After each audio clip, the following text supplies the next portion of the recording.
Olá, bem-vindos ao Destilando Livros. Chegamos em nosso 30º e último episódio, mergulhando fundo em Por que as Nações Fracassam. Uma jornada e tanto. Com certeza. Foi fascinante explorar como as instituições, muito mais que geografia ou cultura, acabam definindo se um país vai para frente ou fica para trás. Exato. E hoje, para fechar, a gente amarra tudo, a teoria central, a crítica do livro, aquelas soluções que parecem fáceis para a pobreza, tipo ajuda externa. E as famosas listas de boas políticas? Isso, e vamos focar no que os autores apontam como o verdadeiro motor da mudança, que é, bom, o empoderamento da sociedade. É isso aí. Então tá, vamos desempacotar essa ideia final, que é crucial para entender como a prosperidade é construída de verdade. É um ótimo ponto final para nossa análise. Porque a conclusão do livro, ela desafia muitas ideias que a gente ouve por aí sobre desenvolvimento, né? Totalmente. E critica bastante essa visão. Quase uma engenharia social, assim, de que daria para simplesmente consertar um país pobre aplicando um manual que vem de fora. Faz todo sentido começar por aí, então. O livro parece quebrar aquela ideia de que era só seguir uma receita de bolo, né?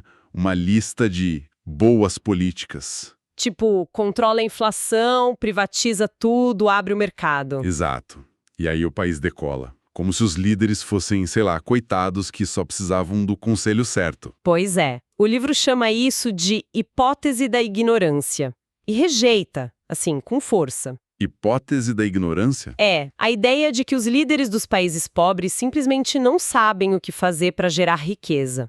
Isso é visto como um erro fundamental. Entendi. O argumento central é que essa hipótese ignora a peça mais importante do tabuleiro: a natureza das instituições políticas que já existem lá. Ah, e aqui tudo se encaixa com o que a gente já discutiu, né? Exatamente. Na maioria das vezes, não é que falta conhecimento técnico. O problema mesmo são as instituições políticas extrativistas. Aquelas desenhadas para beneficiar uma elite pequena. Isso. E essa elite, muitas vezes, ela sabe quais políticas poderiam fazer o país crescer para todo mundo. Só que Só que elas resistem, porque essas políticas ameaçariam o poder delas, o controle que elas têm sobre a riqueza. é isso. Justamente, instituições extrativistas, elas funcionam como uma lógica de concentrar poder, concentrar renda. Então, políticas que promovem mercados mais abertos, que protegem a propriedade para todo mundo, que nivelam o campo de jogo, Significaria diluir o poder dessa galera. claro, eles têm todo o incentivo do mundo para impedir que isso aconteça. Não é ignorância, sabe? É o interesse próprio ali entrincheirado na estrutura de poder. Eu fico pensando numa analogia. É como um mecânico tentando consertar um carro só trocando o óleo, sabe? Mas o motor tá cheio de peça quebrada. Boa. E o dono da oficina, que por acaso lucra vendendo peça superfaturada, não tem interesse nenhum em consertar o motor de verdade, só em manter a aparência. A receita de trocar o óleo ignora a estrutura de poder que impede o conserto real. Perfeita a analogia. Captura bem a essência do argumento. E essa mesma lógica, olha só, se aplica direitinho à forma como o livro analisa a ajuda externa. Ah, sim, ajuda externa. Esse ponto sempre gera discussão, né? Mas é central para eles. Muita gente acha que mandar dinheiro, mandar recurso, é a solução óbvia. Porque, na visão dos autores, isso geralmente não funciona como se espera. Então, o livro argumenta que, nesse contexto de instituições extrativistas, a ajuda externa enfrenta vários problemas. Primeiro, o mais óbvio. O desvio? Exato. Em regimes com pouca transparência, onde o poder é muito concentrado, uma parte grande da ajuda é simplesmente desviada, roubada mesmo, pela elite no poder. A gente viu exemplos disso aqui na série. Líderes que usam o Estado como caixa eletrônico pessoal. Precisamente. Mas não é só corrupção direta, sabe? A ajuda também pode ter uns efeitos colaterais meio perversos. Tipo o quê? Ela pode distorcer as prioridades do governo local.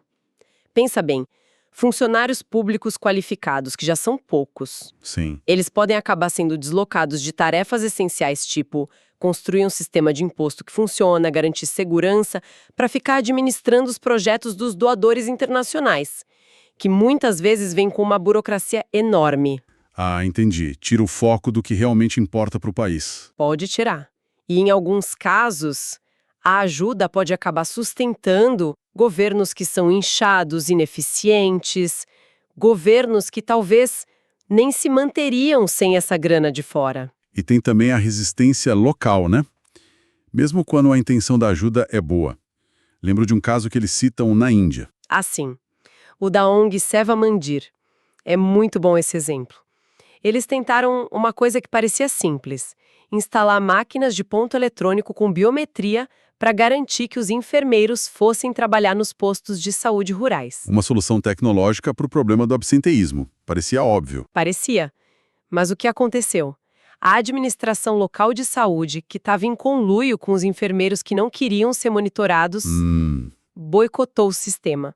Quebravam as máquinas, ignoravam os registros de ponto, davam dispensa fajuta, enfim. Nossa. Mostra direitinho como uma intervenção que vem de fora, mesmo bem intencionada, mesmo simples tecnologicamente, pode ser totalmente neutralizada pela estrutura de poder e pelos interesses que já estão lá. Ou seja, não adianta ter tecnologia ou dinheiro se você não mexe nas instituições e nos incentivos locais. E aquela ajuda condicional, aquela que vem com exigência de reforma. O livro também é bem cético quanto a isso. A lógica é que ditadores, elites extrativistas, eles raramente vão abrir mão do controle real do poder, que é a fonte da riqueza e do status deles, só para ganhar um pouco mais de dinheiro de ajuda. O cálculo é outro, né? Exato. O cálculo de poder quase sempre ganha do incentivo financeiro. Perder o controle total seria muito mais caro para eles do que ganhar uns milhões a mais de ajuda. Entendi. Então, a visão do livro aqui é quase um paradoxo. A ajuda externa, que a gente intuitivamente pensa como ferramenta contra a pobreza, Sim. no contexto errado, ela pode acabar sendo ineficaz ou até pior. Pode fortalecer as próprias estruturas extrativistas que causam a pobreza, dando mais recurso para a elite controlar. Não ataca a raiz. É exatamente essa a conclusão. Pode, claro, aliviar sintomas no curto prazo, que é super importante em crises humanitárias, óbvio, mas não promove a mudança estrutural que precisa para ter prosperidade de verdade, que depende de instituição inclusiva. Ok. Então, se as soluções que vêm de fora, seja por conselho técnico ou por dinheiro, não são a resposta, qual é o caminho que o livro aponta? De onde vem a mudança real? Aí entra a tese central do livro. A única forma de quebrar esse ciclo vicioso das instituições extrativistas e construir um caminho para a prosperidade que dure, ela vem de baixo para cima. É o processo de empoderamento de um segmento amplo e transversal da sociedade. Empoderamento, essa palavra é chave mesmo. E quando o livro fala em segmento amplo e transversal, o que isso quer dizer na prática? Não adianta só um grupo específico, tipo só os trabalhadores ou só os empresários se mexer. Não, a chave está justamente na amplitude e na diversidade. O livro usa o termo pluralismo para descrever a situação ideal. Pluralismo significa que o poder político não está concentrado na mão de uma elitezinha só, mas está distribuído de forma mais ampla. Diferentes grupos da sociedade, trabalhadores, empresários, estudantes, movimentos sociais, intelectuais, grupos regionais, étnicos, conseguem se organizar, participar da política, colocar suas demandas na mesa, defender seus interesses. É o contrário do controle absoluto por um grupo só. E por que essa amplitude e essa diversidade na turma que busca a mudança é tão importante assim? Porque fica muito mais difícil para a elite que está no poder ignorar ou reprimir uma coalizão que representa um monte de setores diferentes da sociedade. Faz sentido. Uma coalizão ampla tem mais legitimidade, tem mais recurso, gente, dinheiro, capacidade de mobilizar e tem mais força para pressionar por mudança institucional de verdade. Só uma sociedade civil forte, organizada, mobilizada desse jeito é que pode desafiar de fato as elites extrativistas e exigir a criação de instituições inclusivas. Aquelas que garantem direito de propriedade para todo mundo, justiça que funciona, serviço público decente, oportunidade econômica. Isso. E a história mostra, segundo os autores, que mudanças profundas, como a Revolução Gloriosa lá na Inglaterra, que limitou o poder do rei, ou o movimento pelos direitos civis nos Estados Unidos, não foram presentes da elite, não. Foram conquistas de lutas longas, de coalizões amplas que exigiram seus direitos. Isso realmente vira o jogo na nossa cabeça. tira o foco dos salvadores que vêm de fora ou dos líderes que supostamente sabem tudo Exato. e coloca a responsabilidade, a agência, na dinâmica interna da sociedade mesmo, na capacidade dela de se organizar. Totalmente. A transformação que dura, ela vem de dentro. O livro chega a dar algum exemplo mais recente desse processo de empoderamento por coalizão ampla? Sim, e tem um exemplo que eles analisam com um certo detalhe e que para nós aqui é bem interessante, o caso do Brasil. Especificamente, a ascensão do Partido dos Trabalhadores, o PT, lá no começo, com a liderança inicial do Lula. Ah, interessante. Como que o surgimento do PT se encaixa nessa teoria do empoderamento e da coalizão ampla? O livro descreve como o PT não surgiu representando um interesse único, sabe? Ele conseguiu juntar setores muito diferentes da sociedade brasileira. Setores que até ali ou estavam fora do poder político formal ou eram representados de forma muito quebrada. Que setorizaram esses, principalmente? Conseguiu unir sindicatos urbanos fortes, como os da indústria lá do ABC Paulista. Sim, os metalúrgicos. Isso. Mas também movimentos de trabalhadores rurais sem terra, intelectuais de esquerda, setores progressistas da Igreja Católica ligados à teologia da libertação na época, estudantes, vários outros movimentos sociais urbanos. Ou seja, exatamente o que eles definem como uma coalizão ampla, uma base social diversa e mobilizada. Exatamente. O argumento dos autores é que esse processo, essa construção de uma coalizão ampla e o empoderamento desses grupos, isso aconteceu ao longo de anos, né? Aproveitando a redemocratização do Brasil, e foi um fator crucial que permitiu desafiar as elites políticas tradicionais e, no fim das contas, levou o partido ao poder nacional. Entendi. É importante dizer, independentemente do que se pense depois sobre os governos do PT, o livro usa a formação do partido como um exemplo de como essa mobilização de base, organizada e representando múltiplos interesses, pode gerar uma mudança institucional importante, vinda de baixo. É um exemplo bem concreto de como essa dinâmica interna de organização da sociedade, mesmo que seja lenta, cheia de conflito, ela pode alterar a rota política de um país. Ilustra bem o ponto do livro sobre a mudança vir de dentro. Sim, demonstra a importância da organização e da pressão contínua que vem da sociedade civil. Para que esse processo todo de empoderamento, de mobilização, funcione, para que essa coalizão ampla consiga se formar e agir, tem algum fator que o livro destaca como sendo especialmente importante? Um facilitador, talvez? Com certeza. E aqui tem uma coisa fascinante, que é o papel absolutamente central que os autores dão para a imprensa livre. A mídia livre como uma engrenagem essencial nesse motor de mudança. Fundamental. Uma imprensa livre, independente, ela cumpre várias funções que são vitais para o empoderamento da sociedade. Primeiro, ela dissemina informação. O básico, né? O básico, mas essencial. Expõe abuso de poder, seja a corrupção econômica, seja a repressão política. Traz para a luz o que as elites querem esconder. E informação é a base para a ação do cidadão, né? Sem saber o que está errado, fica difícil lutar contra. Exato. Segundo ponto. A mídia ajuda a coordenar a ação coletiva. Como assim? Ao noticiar um protesto, uma greve, outras formas de resistência. Ela permite que diferentes grupos, diferentes pessoas, saibam que não estão sozinhas. Que tem mais gente insatisfeita, se mobilizando. A criar um senso de comunidade na luta. Isso. Pode encorajar mais gente a participar e ajuda a sincronizar os esforços. Funciona como um catalisador para a organização. E imagino que também sirva para levar as demandas dessa galera para frente, né? Sim. Esse é o terceiro ponto crucial. A imprensa livre pode articular e canalizar as demandas por reformas. Ela dá voz aos grupos que estão lutando por mudança, ajuda a formular propostas, pressiona as autoridades por resposta por accountability, cria um espaço público para o debate sobre o futuro das instituições. O livro traz exemplos históricos desse papel da imprensa? Traz vários. Um exemplo forte lá dos Estados Unidos é o dos muckrakers, no início do século XX. Muckrakers.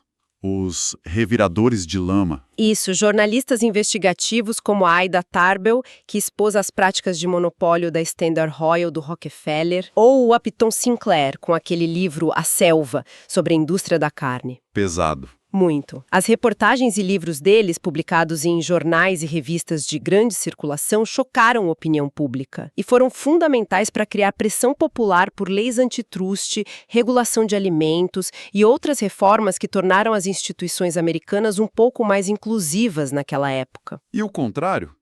Quando os regimes tentam justamente abafar a imprensa. O livro também mostra o quão estratégico isso é para os regimes extrativistas. O caso do Peru sob o Fujimori e o chefe de inteligência dele, o Vladimiro Montesinos, é chocante. O que eles fizeram? Tinha uns vídeos gravados secretamente pelo próprio Montesinos que revelaram que eles gastavam milhões de dólares subornando donos de canais de TV, de jornais, Pra quê? para garantir cobertura favorável ao governo ou simplesmente silêncio sobre os abusos do regime. Tem uma citação atribuída ao Montesinos ou alguém próximo a ele que é muito forte, algo como: se não controlarmos a televisão, não fazemos nada. Nossa, que declaração. Mostra o medo que esses regimes têm de uma mídia independente, o poder que eles enxergam nela. É impressionante. Fica muito claro que sem informação circulando livremente, sem essa ferramenta de coordenação, de articulação, o empoderamento da sociedade vira uma tarefa muito, muito mais difícil. Talvez quase impossível em grande escala. Sem dúvida. A imprensa livre não é uma garantia de que vai ter instituições inclusivas, claro. Mas parece ser um ingrediente quase indispensável no ecossistema que permite lutar por elas e depois mantê-las. Bom, chegamos ao fim da nossa análise detalhada de por que as nações fracassam. Se a gente fosse destilar a mensagem final mesmo, seria algo tipo: a prosperidade que dura não vem de fórmula mágica, não vem de recurso natural, nem de conselheiro de fora. Não mesmo. Ela é fruto de um processo interno, muitas vezes cheio de conflito, difícil, de construção de instituições políticas e econômicas inclusivas. E o motor dessa construção é o empoderamento de uma sociedade ampla, diversa, organizada e vigilante. Capaz de demandar e lutar por essas instituições. E é uma luta constante, né? Como aquela dinâmica dos círculos viciosos e virtuosos que o livro descreve tão bem, ela nos lembra disso. As instituições extrativistas são resilientes, elas se adaptam, podem ressurgir de outras formas. Conquistar e manter a inclusão exige mobilização e vigilância permanente da sociedade. Uma batalha que, olhando para as diferenças enormes de qualidade de vida que a gente viu comparando países nesses 30 episódios, certamente vale a pena ser travada. Sem dúvida nenhuma. E talvez como uma provocação final para quem acompanhou a gente até aqui, podemos deixar uma questão no ar, né? Que parte das ideias do livro, mas olha para o nosso presente. Manda aí. Isso levanta uma questão importante. Pensando no mundo de hoje, com globalização, as novas tecnologias de comunicação que, olha só, podem tanto ajudar quanto atrapalhar a mobilização, né? As crises climáticas, as tensões geopolíticas todas. Quais seriam hoje as maiores barreiras, mas também as maiores oportunidades para o empoderamento cidadão e para a construção de instituições mais inclusivas? Seja aqui no Brasil ou em outras partes do mundo. Excelente pergunta, fica aí para a gente continuar pensando. Bom, queremos agradecer demais a todo mundo que acompanhou esta série de 30 episódios sobre por que as nações fracassam, aqui no Destilando Livros. Foi um prazer enorme explorar tão a fundo as ideias dessa obra que realmente mexe com a gente. Foi ótimo participar dessa conversa. E se você gostou dessa análise, se curtiu esse mergulho e quer continuar destilando grandes livros e ideias com a gente, não esquece, deixa o seu like aqui no vídeo, se inscreve no canal Destilando Livros e ativa o sininho para receber as notificações dos nossos próximos conteúdos. Isso ajuda muito o canal a continuar trazendo essas discussões. Com certeza, esta série específica sobre por que as nações fracassam chega ao fim, mas a nossa missão de explorar grandes obras continua firme. Muito obrigado pela companhia e até a próxima.